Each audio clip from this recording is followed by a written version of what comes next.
Right, take two. We've got the paperwork now. Oh my god, what a palaver. Having one of those evenings when you kind of feel slightly out of kilter with the entire cosmos and things are working against you. Anyway, hello folks, welcome to another one of my short rides. This is take two. We got to about this point before when I realised I didn't have the service book for the bike. So I had to do a spinny roundy thing and go back and get it. Yeah, it's just one of them where everything was placed in just the way, just to sort of slow me down getting out of the house, and I was getting a bit frustrated. Anyway, we're here now. Of course, it has been raining all day. Roads are soaking. There's massive puddles. I went out this morning in the car. Oh my god, there was some big old puddles around, so I'm expecting a bit more of the same. It always seems to be like this when I... God, look at that gravel, man. Gotta love the countryside, eh? Yeah, so we're taking the bike into what is now Dart Motorsports. Back in the day it was Freestyle. Freestyle sold a few enduro bikes and bits and bobs. They've got a cafe there, which has always been a good spot. I think people don't. I think there's like a Green Laning sort of company of the same name which sort of operated out there. I don't know if they still do. I think they do actually. But yeah, Freestyle themselves used to sell, a lot of garden stuff, lawnmowers, all that sort of malarkey. But we also had a few enduro bikes, like I say, which was pretty cool. And they went out of business, well, I don't know, months ago, not quite a year ago, I don't think. And Dart have bought them, which is awesome because Dart have got a bit of racing pedigree with them. They do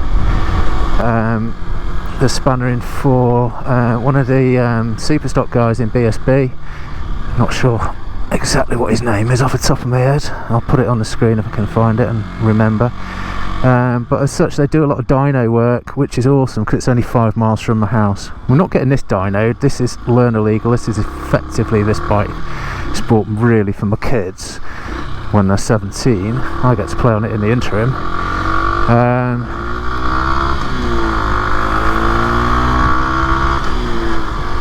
But the MT-07 that I have, which most people who watch this channel generally know me for, it's going on. We're going to book it into the dyno for a few weeks' time today, which is awesome because we've got an Akropovich racing exhaust, fresh from a postman from yesterday, in fact, which came over from Milan, eBay special. It looks pretty good actually. It's from a Omina Racing or something like that.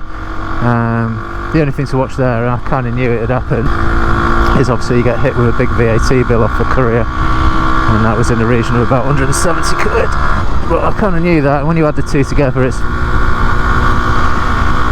the same as, if not slightly cheaper than what other people are selling them for over here. So I thought, well, whatever, let's just get it off there. Anyway, I digress. Today we're on the 125. We're on a Rieju, which is a Spanish company. It's a quality company actually. Sounds Chinese, doesn't it? But it isn't. They use Yamaha engines in their bikes, and they're kind of doing a bit like KTM have done, they bought like the Gas brand and stuff like that. Rieju haven't quite done that, but they have bought the rights to build some of the old Gas discontinued enduro stuff, which is quite cool. So there's, Jesus Christ, look at this massive puddle. Just saw that van just making a massive bow wave. So yeah, jeez. Right, let's slow down for this thing. I think most of it's coming across the road because that van just sent it over. Jesus Christ, that is mega. Remember that on the way back. Yeah, so this has done, well, you can see it's done 318 miles.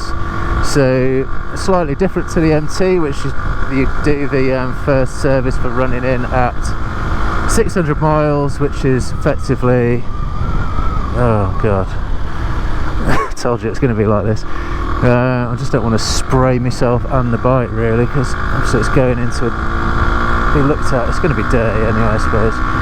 Whatever, we can minimise though, can't we? Yeah, so the MT-07, it's all a bit weird because it's all done in like kilometres. So 1,000 kilometres is the first interval on the MT-07, so about 600 miles, 620 actually if you want to be precise. And I'm sure it's not absolutely precise, but you know. And this is done at 500k, so about 310, so we're just over that.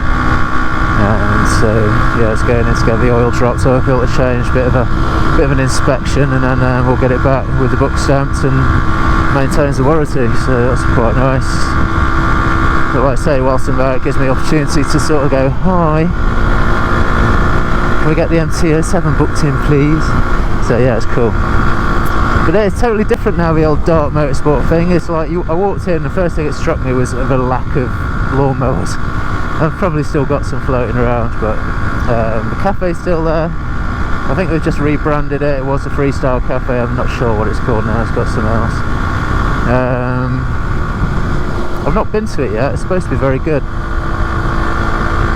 And yeah, you walk in, there's loads of race bikes up on display. There's a TZ250 for sale, they had some various race bikes up and around. It's a total different thing, and it's just not what you expect to find right in the middle of the Sussex countryside.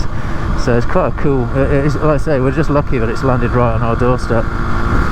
So also the Yamaha one to go to Maidstone, because you need the Yamaha dealer to look at it in order to make that warranty work, but this thing, not so much.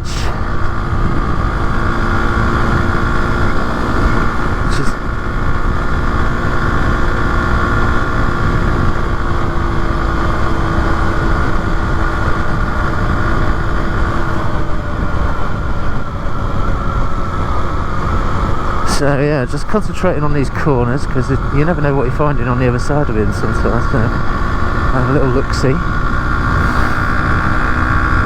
I'm not quite sure when they're going to do this service, because it's just said, oh, just drop it off and we'll do it when we've got availability. So it's not exactly a firm plan at this stage, but I don't really need this bike. If I am going, I'll go on the MT-07, and to be honest, the 50, which I'm also going to use these guys to service it, that needs some miles put in on it before I can drop it off, so I'm going to give myself the excitement of some 28 mile an hour riding, if I'm lucky, because it only does 28 mile an hour downhill. If you're going uphill on that 50, it's doing like 10-15 mile an hour. It's weird. But it's weird to be back doing that. The last time I was riding anything like that was obviously when I was 16, and I'm sure my two-stroke I'm sure my two-stroke 50 had a bit more oomph than this thing. I think that the Euro sort of emissions sort of bits and bobs that we stick in the exhaust just absolutely strangles it. You can see it's just so little, there's power just isn't there when you're going uphill. I've done some videos on it, if you want to have a look. It's hilarious. It's a totally different riding experience. And yeah, quite dangerous in my view, but hey, what do I know. Right, this is Wadhurst. I think you've seen me come through here before. Winner of last year's Sunday Times best place in the UK to live. They obviously didn't come when the road was like this, which it always is. Yeah, the road's always a bit of a pinch point through here. But I think, you know, if you look at the architecture, it's lovely. It's got some nice shops. There's a train station, you can get straight into London in less than an hour. It does a direct Charing Cross link, which is really handy. You know, it's just handy for all sorts of stuff. And come on mate, you're going to have to be a bit more forceful than that. Get your Range Rover head on. Act like a Range Rover. Right, we're through. That's quite a nice Range Rover that actually, isn't it? Look at those lights. Loving that. Although I had a Range Rover, that thing nearly ended my financial flipping. Oh, it just emptied my bank account on a regular basis with mechanical failures. And it was a 4.4 V8 petrol, so you can imagine how much fuel that thing was taking. I think it managed about 14 miles to the gallon. I didn't keep it long. It was just like, I was like, God, how much money do I need to hemorrhage into this thing? I'd literally existed for the sole purpose of keeping that Range Rover going. So yeah, enjoyed it, when it was working, I have to say, if it was reliable when it was working, it was probably one of the nicest cars I've ever owned. It's a beautiful sound, beautiful ride, beautiful everything. It's just amazing. But yeah, it just owned me and cost me absolutely thousands. Hello. Potholes, let's miss them. Right, we're going left here towards Best Beach Hill. Past our old house. We used to live down here many moons ago. Well, we rented. Oh, grid and a pothole all in one. Double whammy.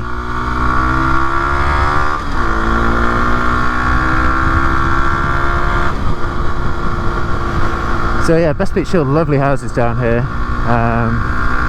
We rented one, but we didn't enjoy it, I've got to be honest. It was just a bit too far out of the way. Neighbours were a bit grumpy. The house was a little bit, even though it was gated property, sitting back off a road, you know, sort of thing you see in a magazine. So didn't own it. It just felt like a gated prison. Didn't enjoy the experience one little bit. Totally got the big house, the big trophy house sort of vibe. Completely squashed that. Got it out of my system with this house, which they say everything happens for a reason. Perhaps that was my reason to go there for 6 months. Feels odd, this bike. I think it's just not used to riding it. Anyway, that thing is cool. That used to be a convent, a nunnery, whatever you want to call it. Anyway, it was a silent order that lived there apparently, and now I believe it is divided up into luxury apartments, as is often the way with these things. I think that was the place. There's certainly one of them on the left along here. I'm fairly sure that's it. But it seems to be the way of things is we're just coming up on a building on the left here, which used to be called the Best Beach or Best Beach Hill or something like that.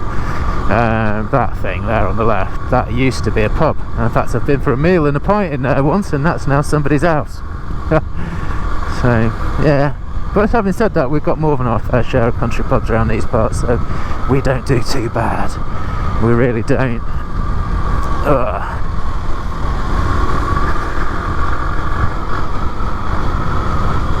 What are you doing? That's alright. Let you off as soon as it's you. So yeah, so this is Best Beach Hill. Oh, and this is an awful road. There's a road of many potholes. Unfortunately, when it's been raining as hard as it has been the last few days, sometimes you don't spot them, so I'm trying to stay out of the puddles because we're on QSat now. Well, Waze is telling me there's a pothole. I kind of know, I'm expecting it, but like I say, staying out of the puddles because a lot of them are submerged and you can't see them until you've hit them, so it's not the best. That's the house we lived in. This one, the one with, I think it's got a caravan on the drive.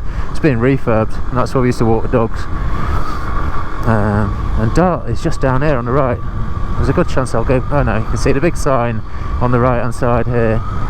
Oh, they're still calling themselves Freestyle. That's interesting, but it's Dart Motorsports. Alright, so we're going here.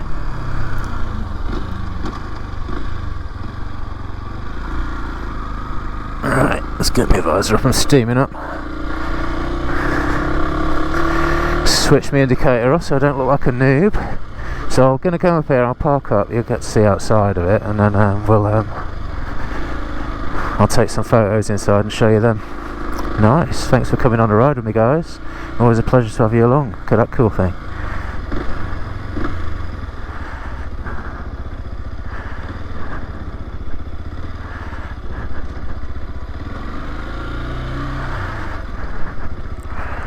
It looks like they do horsey things here as well, looking at that.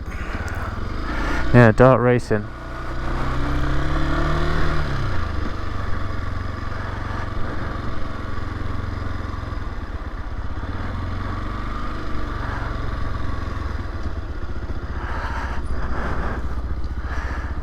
That's the cafe, I believe.